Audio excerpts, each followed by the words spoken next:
Hey guys, in the last video I bought a non-running lawnmower and I fixed it by cleaning the carburetor, spark plug, air filter, and doing the oil change. After the fix, it started after a few pulls initially, and while the engine was warm, I was able to turn it off and restart it on a single pull on several tests, so I thought everything was fixed. Then about a week later, I noticed that when the engine is cold, it would usually take more than 10 pulls to start.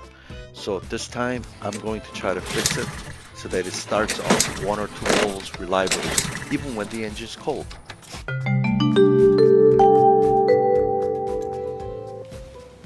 Press in on 2 tabs at the top to remove the air filter box. Next, using 10mm socket, remove 3 bolts holding the air filter box. Now gently pull out the air filter box. Do it slowly as it's connected to the rubber hose and to the carburetor.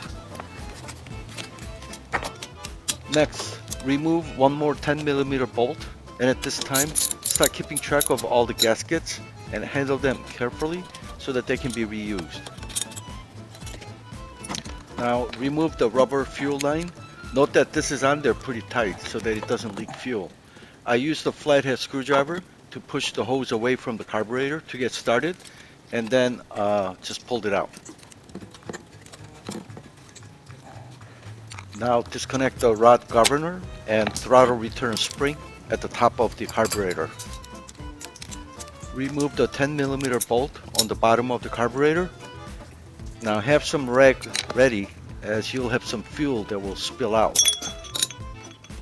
So I had trouble getting out the center jet pin last time, so this time I'm gonna spray some penetrating oil.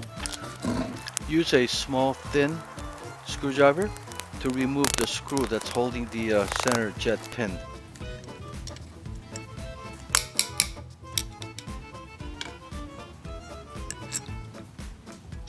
Yeah, if you look in there, there's a jet. It was kind of stuck last time, so I kind of gave up. But this time, I'm gonna spray this penetrating oil.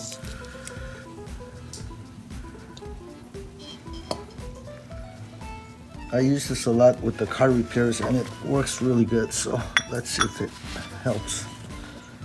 I'm gonna have to let that soak. It's this pin here, so let me see if I can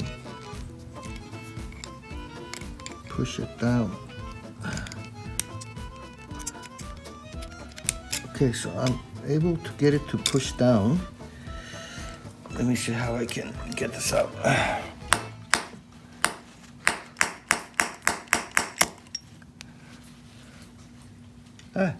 Came out.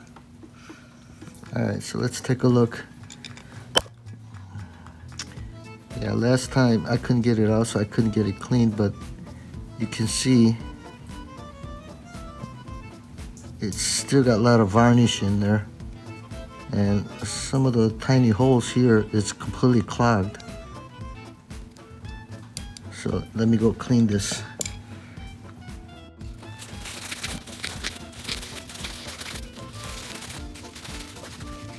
Okay, I got a really skinny needle, and just gonna poke at all these small holes. As you can see, it's going through. There's another one. It's going through, but this one is clogged. It's completely clogged, so.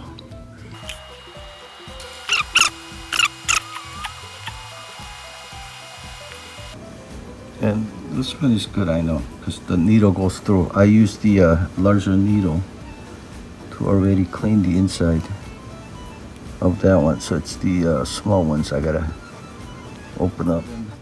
I'm gonna use this duster spray to kind of spray through here. I wore 2 gloves on this so my hand don't freeze. Let me see if this will help.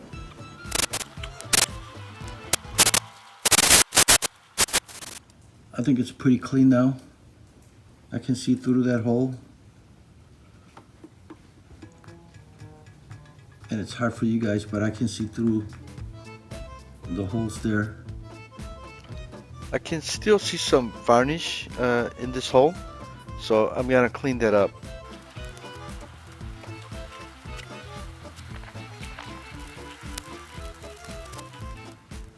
Okay, the cleaning is done. Now I'm gonna put the center main nozzle back in. Now I'm gonna put the screw back in to hold the main nozzle.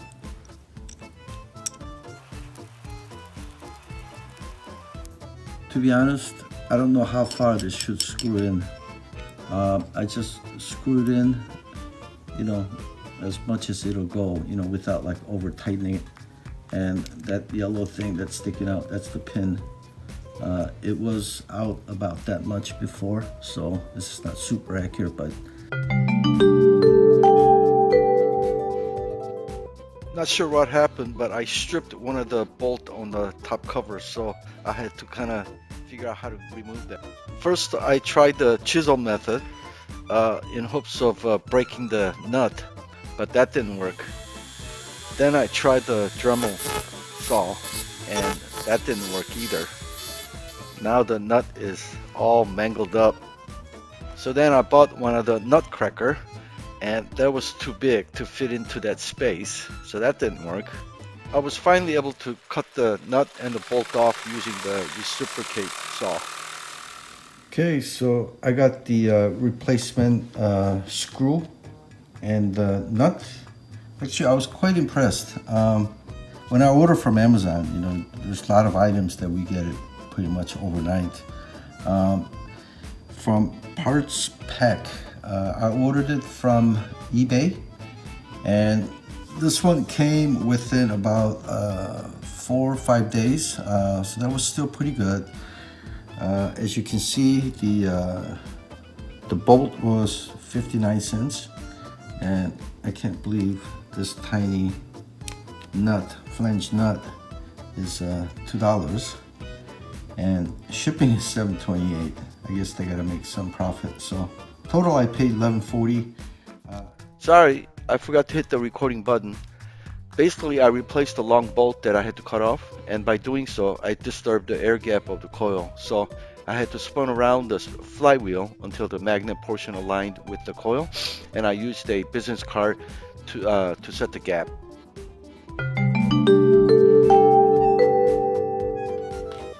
Please note that when you're reinstalling the carburetor, it's much easier if you tilt it to the side, like I have it in the video. In order to shorten the video, I'm not going to show all the reinstallation steps, but if you'd like to watch detailed steps, I'll put the link to the previous video that walks through step-by-step reinstallation procedure. So after the main nozzle cleaning, now the lawnmower starts on the first pull every single time. Thanks for watching, guys. Please like and subscribe, and I'll see you guys next time.